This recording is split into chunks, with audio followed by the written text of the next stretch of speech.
soit avec vous. Évangile de Jésus-Christ selon saint Matthieu. En ce temps-là, Jésus disait aux grands prêtres et aux anciens du peuple: « Quel est votre avis? Un homme avait 2 fils. Il vint trouver le premier et lui dit: « Mon enfant, va travailler aujourd'hui à la vigne. » Celui-ci répondit: « Je ne peux pas. » Mais ensuite, s'étant repenti, il y alla. Puis le père alla trouver le second et lui parla de la même manière. Celui-ci répondit: « Oui, Seigneur. » Et il n'y alla pas. Lequel de 2 a fait la volonté du Père?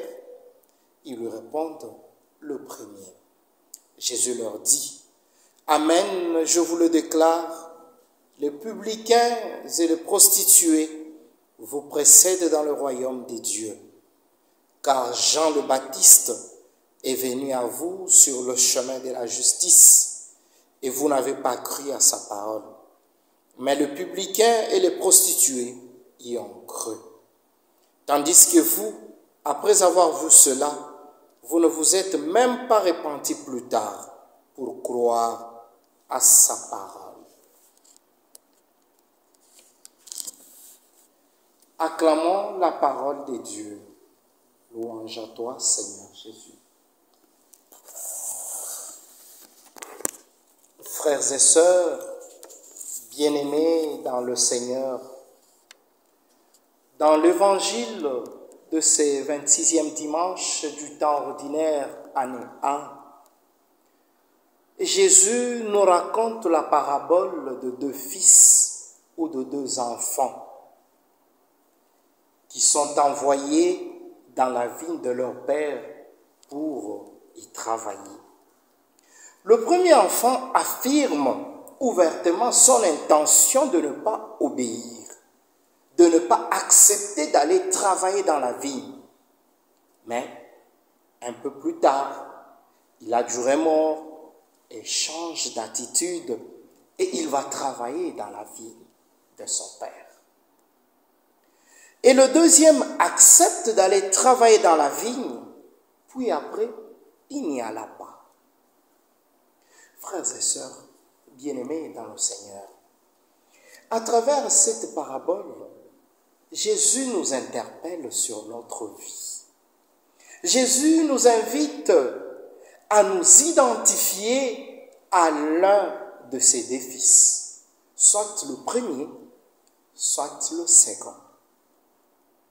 Le premier enfant symbolise toute la personne ou le pécheur repentant, touché par la grâce de Dieu, qui se convertissent et reçoivent la force d'accomplir la volonté de Dieu et de se remettre à son service. Le premier enfant, ce sont les voleurs, ce sont les bandits, ce sont les prostituées, ce sont les tricheurs, les corrupteurs, les gens qui ne fréquentent plus l'église, qui ne sont pas engagés dans l'église, qui ne communient plus. Bref, le premier enfant, ce sont ces gens-là de mauvaise vie, le perdu, qui après avoir accepté ou recevoir la bonne nouvelle, ils se convertissent et changent leur vie. Leur nom est devenu un oui, parce qu'ils ont cru à l'amour de Dieu qui les ouvrait à un avenir nouveau. C'est pourquoi, frères et sœurs, que vous allez voir que tout au long des évangiles, nous retrouvons le grand pécheur qui vont devenir après le grand témoin de la foi. C'est par exemple Matthieu, c'est par exemple Pierre, c'est par exemple Saint Paul. Ils ont accueilli la parole de Dieu, ils ont accueilli Jésus-Christ, ils ont accueilli celui ou seul qui pouvait donner un sens à leur existence, c'est-à-dire Jésus-Christ. Cette rencontre avec le grand pécheur a complètement changé leur vie. Quand ces grands pécheurs ont rencontré le Seigneur, ils ont changé leur vie. Dieu accueille toujours le pécheur qui revient à lui. Frères et sœurs, bien-aimés dans le Seigneur. Et le deuxième enfant, ce sont ces personnes qui prétendent accomplir la volonté de Dieu et se soumettre à la loi. Mais en réalité, elles n'ont ni la capacité, ni le désir, ni la volonté de se soumettre à la loi ou encore à la volonté de Dieu. Ce deuxième enfant, ce sont toutes ces personnes qui enseignent la bonne nouvelle de Jésus sans la vivre, sans la pratiquer, sans l'obéir. Le deuxième enfant, ce sont ces chrétiens qui professent jour et nuit connaître Dieu, capables d'enseigner la voie de la justice, la voie de l'amour, le chemin du salut, mais ne s'y engagent pas eux-mêmes.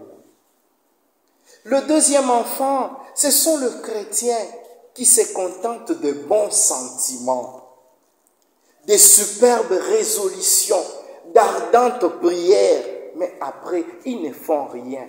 Ce sont ces chrétiens-là qui, après une retraite, vont prendre des superbes résolutions de changer, mais après, ils ne feront rien. Le deuxième enfant, ce sont ces personnes qui disent oui, mais ne font rien, qui acceptent de travailler pour notre pays, qui acceptent de respecter les constitutions ou la constitution de notre pays, mais après, ils ne font rien. Le deuxième enfant, bien-aimé dans le Seigneur, ce sont tous ces chrétiens qui ont dit un oui convaincant le jour de leur baptême, qui ont dit qu'ils allaient rejeter Satan avec ses activités, avec ses sollicitations, mais après, ils n'ont rien fait. Bien-aimés dans le Seigneur, mon frère, ma soeur, Jésus nous interpelle aujourd'hui. Vous avez des belles paroles, mais vous ne faites rien. Parce que Dieu attend de nous la pratique. Votre vie n'est pas en accord avec ce que vous prétendez être. Vous vous croyez être parfait, mais vous n'êtes pas converti. Jésus s'adresse à chacun de nous en ce 26e dimanche des temps ordinaires, année A. Il pose la question à toi et à moi. Lequel des deux enfants a fait la volonté de Dieu? Dieu veut nous voir engagés dans sa vie à travers l'amour, à travers la charité, à travers la foi, à travers l'espérance. Amen.